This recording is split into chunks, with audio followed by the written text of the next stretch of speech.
আল্লাহ নবীকে প্রশ্ন করলেন, ইয়া রাসূলুল্লাহ ইয়াসআলুনাকা আনিল আহিল্লাহ, ওগো রাসূল, ওগো হাবিব, ওগো প্রিয় নবী বলেন চাঁদ উঠে আর ডুবে কারণ কি রহস্য কি? আল্লাহ নবী বলেন, এই চাঁদ আর উঠা আর ডুবা, চন্দ্র আর সূর্য, এগুলো রবের পক্ষ থেকে তোমাদের জন্য ইবাদতের ঘড়ি। বলেন কিসের ঘড়ি? বলেন না কিসের ঘড়ি? ইবাদতের ঘড়ি। আল্লাহ নবী বলেন এটা তোমাদের রবের পক্ষ থেকে তোমাদের জন্য ইবাদতের ঘড়ি। যখন রমজান মাসের চাঁদ উদিত হবে রোজা রাখতে হবে, রমজান মাসের চাঁদ ডুবে যাবে রোজা ছেড়ে দিতে হবে। আবার শাওয়াল মাসের চাঁদ যখন উদিত হবে প্রথম তারিখে তোমাদেরকে ঈদুল ফিতর অর্থাৎ রমজানের ঈদ পালন করতে হবে। বলেন সুবহানাল্লাহ। দেখতে দেখতে যখন আবার জিলহজ মাসের চাঁদ উদিত হয় 10 তারিখে, 7, 8, 9, 10 এই 4 দিনে হজ এর পরিপূর্ণ কার্যক্রম সম্পূর্ণ করতে হবে। জিলহজ মাসে আবার মুহররম মাস শুরু হয়, হয় না?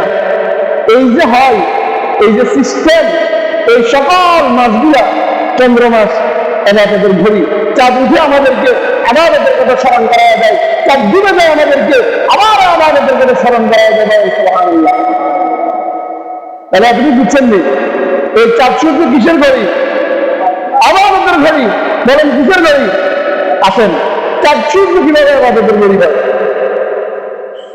আপনি যখন সুবহে সাদিক হবে, রাত্রে যখন শেষ সুবহে সাদিকের সময় যখন হলো, ফজরের নামাজের সময় শুরু হয়ে যায়, হতে হতে সূর্য যখন উদিত হবে ফজরের নামাজের সময় শেষ।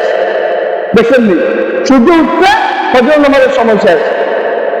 সূর্য উঠার পরে যখন 20 মিনিট কি 25 মিনিট পরে ইশরাকের সময় হয়, কিছু সময় সূর্য উঠার 3 ঘন্টা কি 3.5 ঘন্টা পর চাঁদের সময় হয়। কিসের সময় হয়?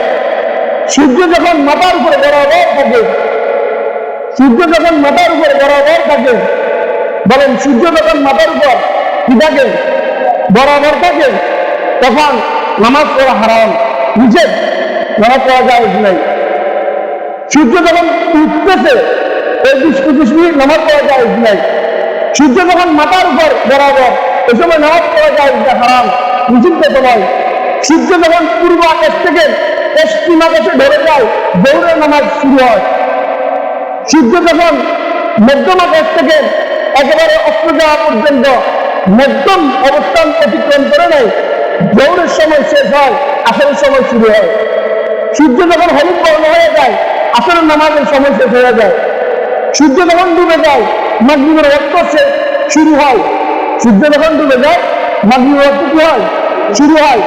আবার যখন পশ্চিম আকাশে লালিমা দেখা যায়, এই লালিমা যখন সত্য ডুবে যাবে, অন্ধকার হয়ে যাবে, মাগরিবের নামাজের ওয়াক্ত শেষ, এশারের ওয়াক্ত শুরু হয়।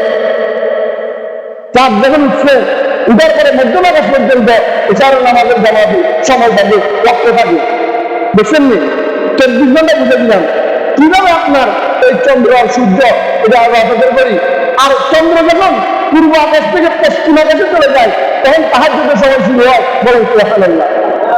দেখছেন চাঁদ কিভাবে ইবাদতের ঘড়ি, চন্দ্র কিভাবে ইবাদতের ঘড়ি বুঝাচ্ছে। আল্লাহ আমাদেরকে বুঝাচ্ছে। বুঝতে জেনে নেবে আমার সন্তানকে আমি ইংরেজি ভাষার নাম শিখালাম, জেনে না আমার সন্তানকে আমি দুনিয়াতে চলার জন্য। এই ইংরেজি ভাষার নাম কি জন্য? দুনিয়া চলার জন্য, দুনিয়ার দেশ খেতের জন্য, দুনিয়ার লম্বা করার জন্য। এই ইংরেজি নাম শিখলে কোনো লাভ নেই, আগে কোনো লাভ নেই, দুনিয়াতে আমার কোনো লাভ নেই। কিন্তু মানুষকে গিয়ে আমি বলবে, যদি যখন বলবে এই জন্য আমার সন্তানকে ইংরেজি ভাষার নাম শিখেতে পারলাম। দোস্ত, বাংলা ভাষার নামও আমি বাঙালি, আমি বাঙালি মুসলমান, বাঙালি বলার জন্য বাংলা ভাষার নামও শিখেলেন, কোনো অসুবিধা নাই। কিন্তু আপনি মুসলমান হিসেবে আপনার সন্তানকে ইংরেজি শিখাতে পারলেন, একজন বাঙালি হিসেবে আপনার সন্তানকে আপনি দুনিয়াতে চলার জন্য ইংরেজি ভাষার নাম শিখাতে পারলেন, বাংলা ভাষার নাম শিখাতে পারলেন। আরবি ভাষার নামগুলো শিখাতে আপনার জন্য মুসলমান হিসেবে, ইমানদার হিসেবে, রাসূলের আশিক রাসূল হিসেবে, আল্লাহর মহব্বত রেখে কথা বলেন, আপনার কি আপনার সন্তানকে শিখানো দরকার ছিল না? শিখেছেন? দুঃখজনক আজকে আমাদের সন্তানরা জানে না আরবি 12টি মাসের নাম জানে না। আজকে আমাদের সন্তানরা জানে না আরবি 12টি মাসের মধ্যে কোন মাস 1 নম্বরে। সব কিছু আমি আল্লাহর কাছে আমাদের ছেলে মেয়েরা জানে না। আছেন আরবি মাস হলো 12টি। কয়টি? 12টি। 1 নম্বর মাস মুহররম। বলেন 1 নম্বর মাস কি? বলেন আবার বলেন 1 নম্বর মাস কি? 2 নম্বর সফর। 2 নম্বর কি? 3 নম্বর রবিউল আউয়াল। 4 নম্বর রবিউল সানি।